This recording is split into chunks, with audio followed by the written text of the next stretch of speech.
All right, so we discussed what led to the rise of piracy in the Caribbean, the environment, the riches from that were being plundered by Spain that they were extracting from South America, and the fact that Europe was at war and was not really able to defend against this plundering, and also the fact that back in at least the Golden Age of Piracy, because they couldn't bring their navies there, they actually sanctioned a lot of this and gave them letters of marque, so they were actually working on behalf of the government and legally sharing a portion of the plunder that they captured with the government.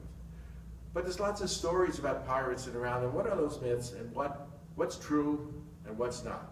So we hear a lot about pirates, being hardy and doing it for the thrill of crime, and actually has expanded further in movies like the Pirates of the Caribbean, drinking a lot as well, ingesting a lot of liquor. So what's true about this?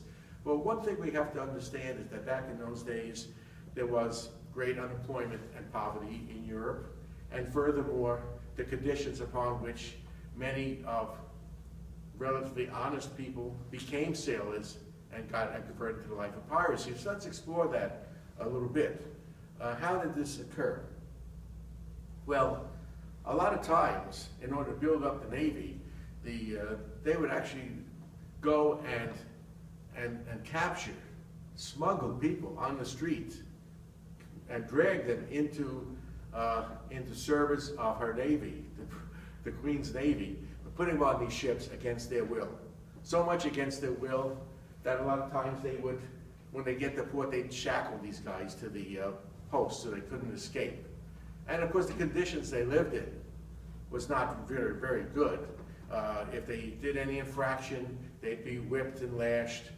They lived in very crowded quarters. There was lots of disease aboard the ships, and of course they didn't have that kind of stabilizers we see in the cruise lines today, so those boats were pretty rough. So the life of someone on board, like the British Navy, who got forcibly pushed into service, was such that if a pirate ship were to come by and fight that British Navy, and they invited some of the crew to join them, well, a lot of the crew would say, what the heck, why not? Can't be any worse in these conditions. And indeed, it turned out that a lot of these cases, the pirates had a fairly democratic process by which they, believe it or not, split the shares and so forth. And so actually life was immeasurably better for many of them to become pirates. And of course, they had that semi-legitimacy. Don't forget that many of the pirates were actually privateers with letters of marque. So that tells you one thing. Now, actually, we always hear about pirates with patches on their eyes and so forth. Actually, one of the main reasons why pirates would wear patches was to keep one eye exposed to the darkness. Don't forget they were fighting below and then above. And so they keep their eye exposed to the darkness when they're boarding another ship. So you think about it, they're fighting and going above the deck and below the deck, and one way to get their eyes accustomed to darkness, light, and still be able to fight effectively was to have an eye patch, so they could put it on and take it off and have one eye, switch it, so you can always have one eye accustomed to the light and one eye accustomed to the dark. And actually, this is a practice that's even practiced in our military today. This method works so well that the American military, in nighttime survival guides, recommend that the soldier keep one eye closed during bright lights to preserve their vision at night. So the eye patches were there, but not always because they got their eyes poked out, but for that other more practical reason. Now, pirates, we always hear about them burying treasure. Do pirates bury treasure? Well, of course, there have been cases of pirates burying treasure. At least 3 cases. So for most of and we'll discuss those 3 cases, and none of them really had a map. So the 3 cases, one was St. Francis Drake, because he had hauled so much loot. We'll discuss about St. Francis Drake, who, by the way, is knighted. He was a privateer and much considered a hero by the British, not so much a hero by the Spanish, of course. Also Captain William Kidd, who buried in Gardner's Island in New York, treasure that we hear about, and a Roche Brasiliano, who confessed to burying treasure when he was captured and tortured. But other than those 3 cases, most pirates weren't really taking treasure and burying it. I mean, they were like, here now, you know, let's live now and enjoy life now, instant gratification. So what they were doing with that money was they'd much rather get that money and go out to Antigua or some pirate town like that and be able to partake of women and liquor and all sorts of the good life from the treasures that they had collected. And of course they also needed to steal for food and provisions and medicine and the like. So that was really what was going on with a lot of what they were capturing. They weren't burying the treasure, most of them. They were using it then, right then and there. Well, to understand a little more about the pirates, let's look at some of them. Again, as I said, many of them were like privateers. One of the most famous was Sir Francis Drake. He, of course, sailed for England while they were at war with Spain. So England was very happy to have him keeping the Spanish occupied in the Caribbean and in the Atlantic, and having their ships plundered and distracting them from fighting in the wars in Europe.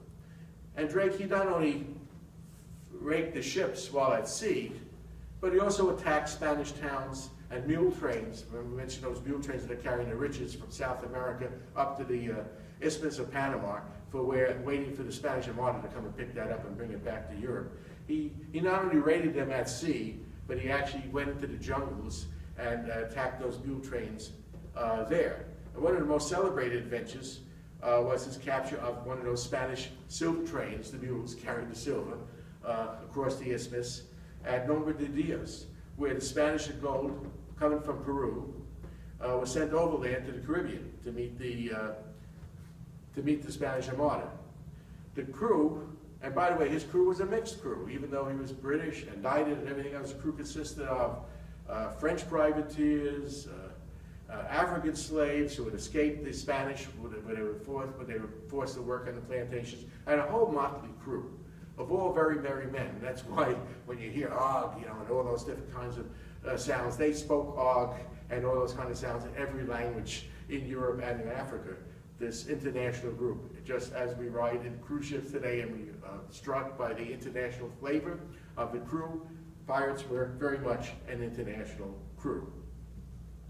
Well, in this particular case, when I told you when he captured that silver train, he captured about 20 tons of silver and gold, which is a lot of good money even in these days.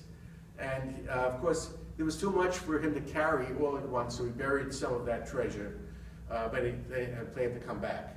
One other item about that is that when he came back with some of the treasure, and he went back to the crew that was waiting on board for him with his team that had done the ambushing and raiding, he looked very dejected. He was teasing them, and he said, "How did it go?" And he made it look like it was not very successful.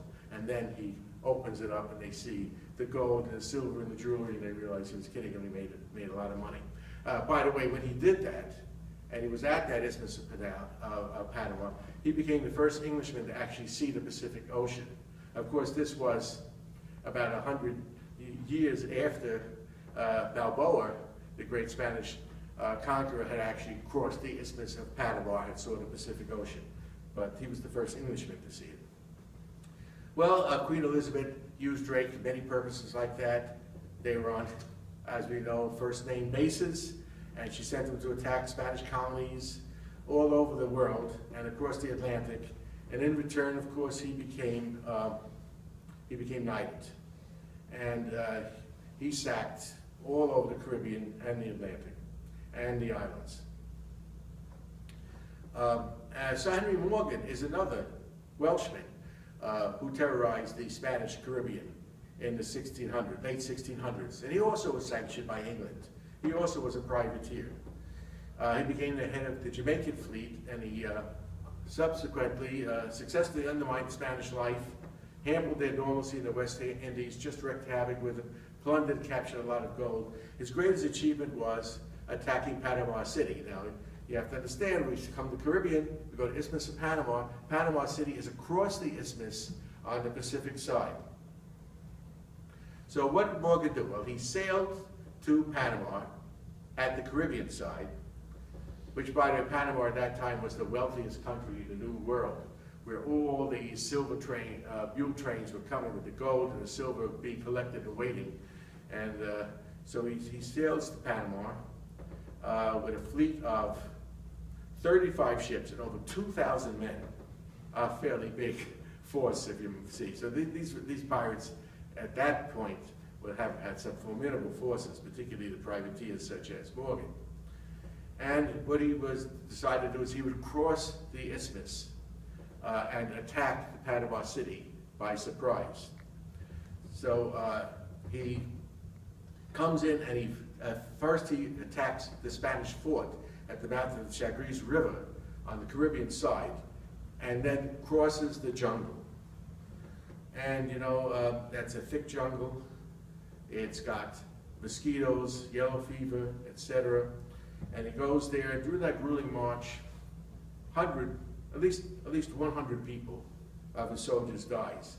But he makes it through to Panama, fights the malaria, the yellow fever, the snakes, the mosquitoes, the ticks, the alligators, not to mention both the Spanish snipers shooting at him and the poison arrows from the natives, the Indian natives hiding in the jungle, and makes it. And weeks later he reaches Panama City, and the Spanish army is sitting there, and he attacks them partially by surprise, but of course they got word for it, clearly with all that going on, they got some word. And the governor then, Don Guzman, he has 2,000 infantry of his own, 500 cavalry, and a secret weapon. He has a herd of several hundred cattle. What does he use the cattle for? He uses the cattle to drive through the enemy troops and send them scattering. So it looked, just picture it. You're Captain Morgan, you come in with hundreds of guys, but you just went through the jungle with all the pests and mosquitoes and alligators and people sniping at you, and an arduous journey through the jungle, and then you have to face this force. Well, with a couple of salvos of ammunition, he so turned the tide of battle that the Spanish just routed and ran away, and he actually sacked the city, burnt it basically to the ground. To these days, if you go to Panama City, you'll see that there's the old city, which is just ruins, which was sacked by him. And then there's the colonial Panama that grew up afterwards by the Spanish as they rebuilt, and then the modern Panama with the huge skyscrapers and so forth. So he did that. Of course, he collected a lot of wealth, not as much wealth as he could have, because the Spanish, having that word, they just were able to take a lot of their wealth and run away before he was able to get to it. Spain was still, of course, at war with England, and England didn't want to anger Spain too much. So King Charles II made a show of having the Captain Morgan arrested. And he lived comfortably in a prison in the Tower of England for a while. And I say comfortably, they didn't really want to punish him. He was really a great hero in England. He sort of stayed there for a while till it was calm, till the furor had died down, and then he came back. And of course, it returned the night Charles II knighted Morgan for his deeds and sent him back to Jamaica as the lieutenant governor. And Captain Morgan, he never sailed again, but he had a lot of money from all his plundering. And he lived a comfortable life in Port Royal until his death in 1688. He often vacationed in an island in the Bahamas. Here's a picture, the island of Andros. On there is a steep slope that's called Morgan's Buff, in honor of the fact that Morgan once hung a lantern there to lure as a tribute to the famous Captain Morgan, who was reputed to actually one time hang lanterns there to lure ships onto the reefs and plunder it after they wrecked. So even though he had retired, he still tried a little bit to continue the plundering and the mischief.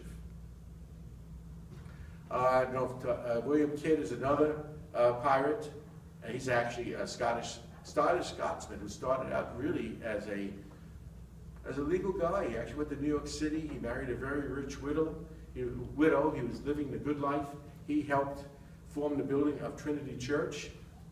And before he began his career as a privateer, he was actually commissioned to rid the seas of pirates. But he crossed into piracy when he was reluctantly elected the pirate captain by his crew. And he attacked the East India Company when he learned that he was being hunted. Rumors had spread that he had become a pirate, heard he was being hunted. He buried some treasure in Gardner's Island.